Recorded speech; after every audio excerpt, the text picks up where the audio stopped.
Hello and welcome to the Heart of Collaboration. I'm your host, Bernice Belt, and today we have two awesome guests, and we're going to talk about an event that is close not only to the heart of so many people, but are close to the lives of so many people.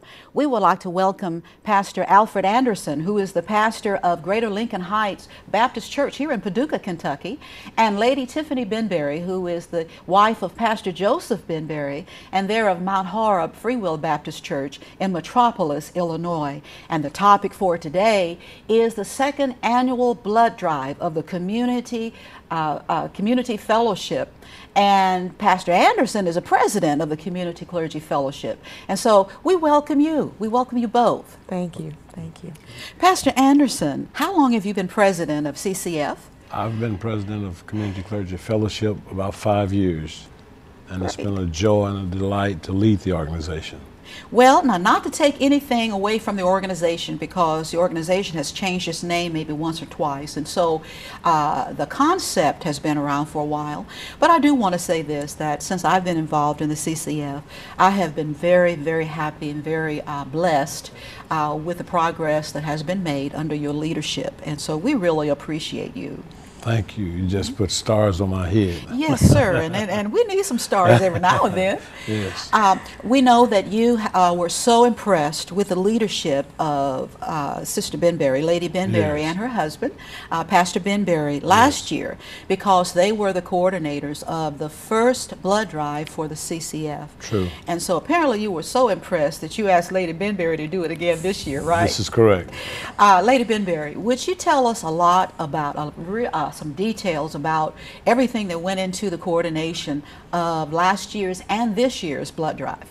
Well, the blood drive was the idea first of three young ladies that were in the nursing program here at West Kentucky, Sondrea Sims, Vicki Holland, and Gwen Barkley. After they presented the idea to Pastor Anderson and CCF, myself and my husband got involved with coordinating the blood drive. It was a success. We had a back-to-school bash along with that program. We had many first-time donors to come out. Community support was great. And so Pastor Anderson seen fit that we continue to do this annually. So he contacted me the early part of this year about coordinating the second annual blood drive. This year's blood drive, we did something a little bit different. We separated the back-to-school bash and just concentrated on the blood drive. We wanted to get the community more involved into that, and as a result of that, we had 20 first-time donors this year. Outstanding. Great. Our quota was 42, and we had 41 donors. So we were shy one person, but we still made progress in having 20 additional new first-time donors. This year I had a wonderful young lady to help me out, and her name is Sondrea. I could not have done it without her. She was so vivacious about going out and doing things in the community.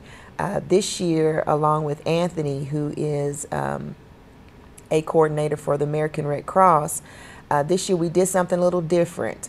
Instead of us going out and recruiting people, we asked the churches to assign a recruiter, and they would recruit donors in-house. And that was a tremendous help for us. We had Pleasant Grove, we had Greater Lincoln Heights, Mount Horeb, Harrison Street, Washington Street, and House of Hope. And we had 9th Street. So we had recruiters in all churches. Last year we only had 3 churches involved, but this year we had additional churches involved, which was great. Everybody worked great as a team. Communication was great. And because of all that, it was a success this year. Well, apparently, what you've demonstrated, Pastor, what CCF has demonstrated, working under the umbrella of the American Red Cross, and Anthony he's outstanding, isn't he? He is a doll baby. You're a doll baby, Anthony. And but what you've done, what you've demonstrated is a collaborative effort, which is a responsibility of all citizens, all human beings, to do that, for the purpose not of exhorting ourselves, but for the purpose of helping people to preserve lives, to improve lifestyles, and to set examples for children, because we're not going to be around forever. So we need children to become responsible adults so that they can do these things. And Tiffany is my firstborn, so I won't brag on that right now, but I just wanted to plug that in. But Lady Brenberry, you've shown progress in the way that things have been coordinating. So from last year to this year, just this month, and then when the people at home are going to see this, you need to know that this blood drive was conducted in July of last year and July of this year. Last year we were at the W.C. Young Community Center, and so now we're kind of moving around the community a little bit, and it was conducted at the Robert Cherry Civic Center in Paducah.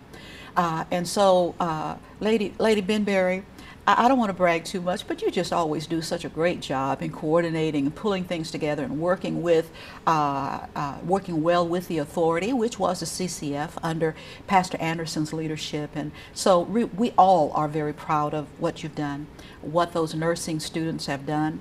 And Sandrea, as a matter of fact, I think she was either Student of the Month or Student of the Year, or Student on the Planet. I don't remember what the title was, but here at West Kentucky Community and Technical College, she was recognized in that vein. Sister Brenberry, what would be some of the things that you would like to share in addition to what you've already shared with our viewers, and some of the things you'd like to see happen for next year? Next year, we want to increase our donors. One of the main focuses for this blood drive is to get more African Americans involved in donating blood. And that was the original vision, and we want to continue that vision. And with the 20 extra donors, we are accomplishing that vision. But we want the past donors to continue to give too. So we want this thing to continue to grow and grow, and to get more African Americans involved in donating blood. Sometimes there's a stigma for donating blood, but we want to dismiss all that and to just get the community more involved in this, saving lives and how important it is to donate blood. It doesn't matter, you know, what your background is, what your social economic status is, but when it comes to needing blood, we all need it. Yes. And so nobody cares, you know, where it comes from, but we want to make sure that the African American community comes together on one accord for this event to make it a success. Another goal is to get more churches involved. We accomplished that this year, but we want every church to get involved next year, and to just take this to an even higher plateau to where the American Red Cross has no problems with giving us more slots so we can input people into the computer, and to get more students involved, get more young people involved in coordinating this. And to make it a great success. Might I interject that if African American pastors would give, we'd have over 40-some givers, donors right there. And so if the pastors will start giving, I believe that the memberships will start giving, and then we'll be able to accomplish what Sister Brenberry is saying that we want to accomplish. Excellent. Exactly, Pastor Anderson. Lady Brenberry, yes. And those churches that were involved, their pastors did give. Yeah. And it was wonderful to see the leadership that they shown in coming in and donating blood, and then encouraging their congregation to give blood also. Outstanding, outstanding. And I'm so proud to be a part of the Community Clergy Fellowship. It means a lot to me. And Pastor Anderson, thank you. Lady Brenberry, thank you. Thank you. And tell everybody at Mount Horeb I said hello. I will. All righty. we're going to break away, and we're going to come back, and when we do, we're going to spend some more time with Pastor Anderson and some more information and updates and things like that. But we really want to thank Lady Brenberry for being with us today. Pastor Anderson, thank you for being with us in this first half of our segment. And have a great day. Have a great year, Lady Brenberry, and I love you. I love you too.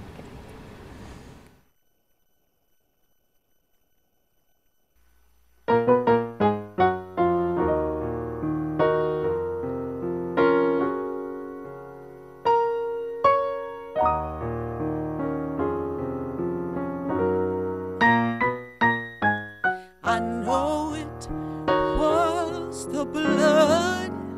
Yeah, yeah, yes. I know it was the blood. I know it was the blood for me.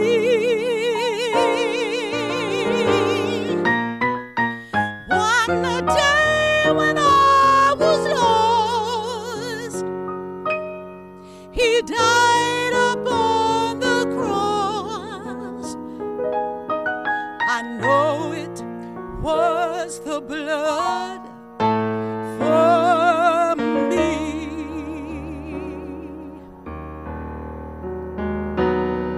They nailed Him to the cross. I can see it. They nailed Him to the cross.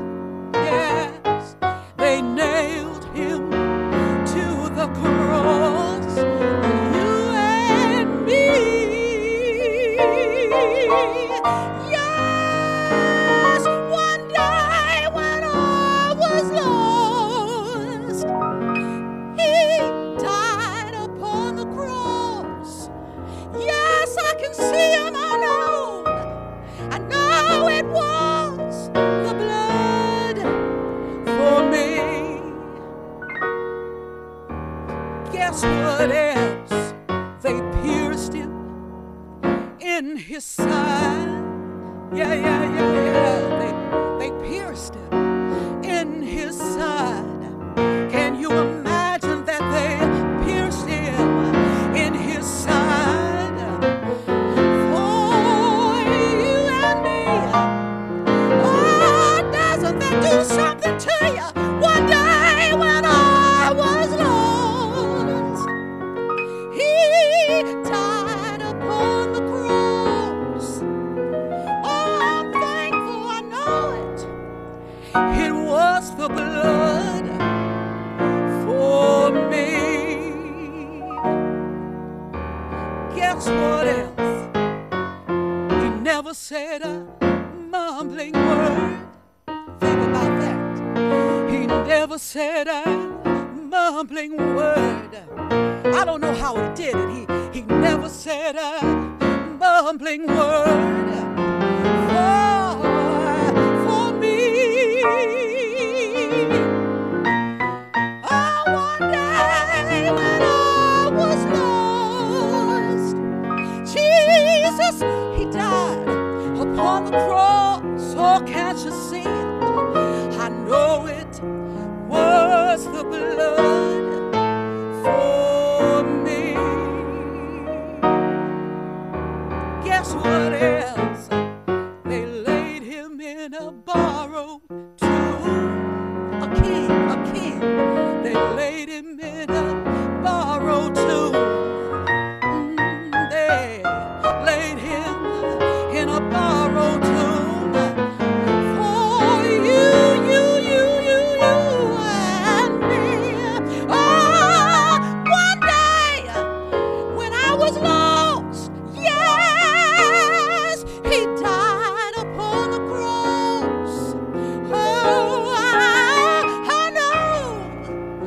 I know it was His blood for me. But that's not the end of the story. At the third day he rose again. And guess what? He's coming back again. Yes, think about it. He rose up from the dead and He's coming back for you and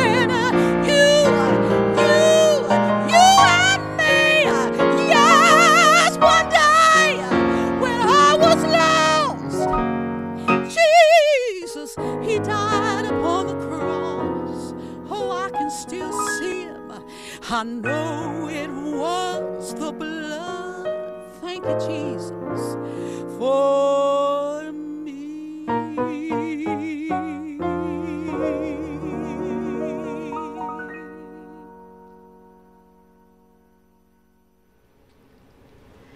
Welcome back to the Heart of Collaboration, and again I'm your host Bernice Belt, and this part of our segment today is just between me and Pastor Anderson.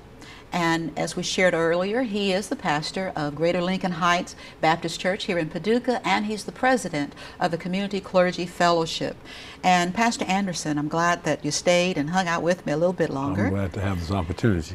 Earlier we talked about the second annual blood drive, which was held in July of this year. And Pastor Anderson, do you have any additional recap or remarks you would like to make about the blood drive before we go to some other things? Well, just I'm thankful to everyone who gave blood, and I hope that we look forward to giving blood next year. Also, we're going to try to help Rosary Chapel in January during the Martin Luther King weekend give blood at that time. And not only will we be giving blood once a year, but giving blood twice a year to help save lives. Yes. And we look forward to that. Yes.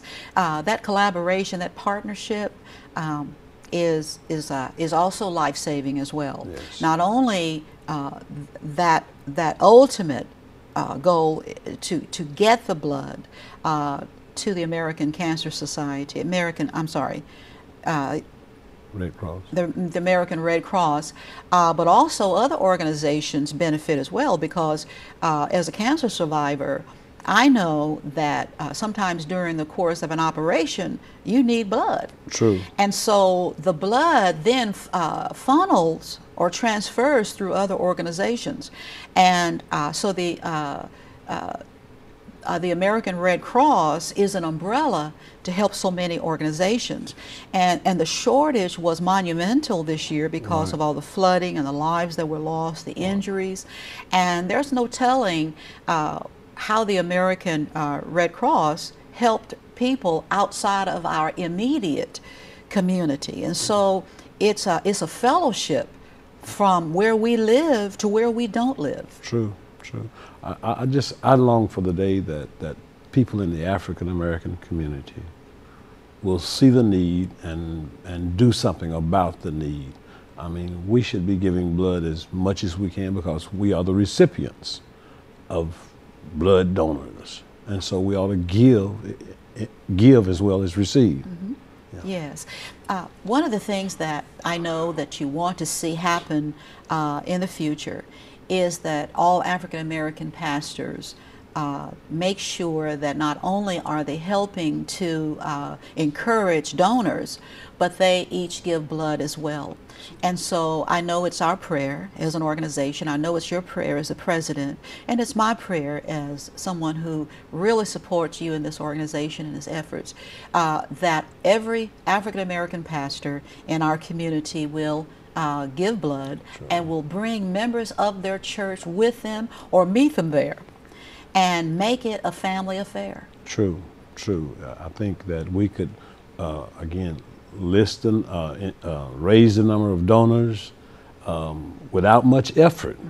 If we'll just get involved, get active, get involved, and give, because it is a life sustaining effort that we're doing. And we're not fussing, are we, Pastor? No, we're not fussing. We're just discussing. Just discussing. You're right. We're not fussing. We're just discussing. Right. And we're encouraging. True. Because it is easy. One of the easiest things we'll ever do in our lives is to give that which we have to give. True. And encourage people who are not even sure if they can give blood or not, Right. to come and go through the protocol of the American Red Cross. They are an excellent organization. They have a first-class operation, and they'll take you through the paperwork and the protocol and then check to see if you can give blood. Yeah. And so at least do that because it shows that you love your fellow human beings. Right. For years I had health issues, and I was ignorant to the fact that I could give blood. And went to the American Red Cross, found out I could give blood, and every time I get a chance to give blood now, I'm giving blood. All right. Yeah. We'll never know how many lives we save as individuals, but we do know that we help to save lives. True. Let's shift just a little bit, Pastor, and talk a little bit about the Community Clergy Fellowship, some of the things that the organization has accomplished to date, and then some things that you want to do for the balance of this year, some tentative things for next year. Well, one of the things, let me get this in first. One of the things we want to do, I think it's the 13th of August, we're going to give school supplies to our children. We're going to give them in 2 locations. I think we're going to give them at the Washington Street Church and Greater Lincoln Heights Church on the same day, at the same time. We're going to give school supplies to our kids and possibly have some hamburgers and hot dogs to feed them as they come to pick up their school supplies. And so the Community Clergy Fellowship wants to be about helping make a difference in our community. That's all we want to do, is just make a difference in the lives of people in our community. But we've had a successful revivals and crusades. We've been able to come together, but I guess my greatest thing is to see us come together on a consistent basis, to be able to break down some barriers and some divisions among us, and then if we can come together, then we can come together with other people, and we can do some things and make a difference in our city, because our city is in need of leadership, in need of all of us to do some things differently. Absolutely. Yeah. And it's not fair to expect our elected officials to be responsible for it all. They are the umbrella leadership for our community, and they need all of us, as you've said, to work together and be on one accord. Be on one accord about it. Do what we can, and if we can't individually do it, send some folk. But always make sure that we get our part done. I think as leaders in the community, as ministers, we are the gatekeepers of the city. And at the gates, the people come in and out of our city. And we have a lot of stuff coming into our city that we don't need in our city. And we need to put some stuff out of our city. But as gatekeepers, we have a responsibility to pray, to watch, to work together, to make a difference, to make a big difference. And it doesn't take much effort if all of us get together to make this difference. We could drive drugs, we could drive stuff that we don't want in our community out of our community if we get together, if we just put our differences aside and look at the greater goal. Yes. That's been part of your platform since, since we've met, and certainly since you've been president of the CCF. This fall, there's going to be a special event. Tell us about that. This fall, October 10, 11, 12, we're having a revival. Preacher from Detroit, Michigan, Dr. J.C. Perkins, and we are excited that he's coming to our city. Probably by the time he comes, he will be the president of the Progressive National Convention. So we will have a national figure in our city to lead us in revival. Outstanding, yes. Outstanding. That is so exciting. Yes. And we want to make sure you tie down, buckle down, nail down all the church furniture, because if he messes up something, we will send him a bill, won't we, Pastor? Sure, we'll have to send him a bill in these days. But we're excited. We had an opportunity to hear Dr. Perkins in February at our state pastors conference, and he really blessed our hearts, and we were excited to be able to get him to come to Paducah.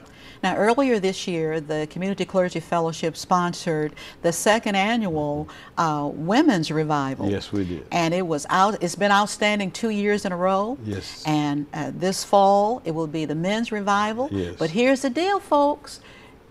Everybody can come. Everybody. Everybody. Everybody can yes. come and be blessed. And be blessed. Yes. And the venue will be your church, Pastor? Yeah, the location will be Greater Lincoln Heights Church. That's 1324 Bloomfield Avenue.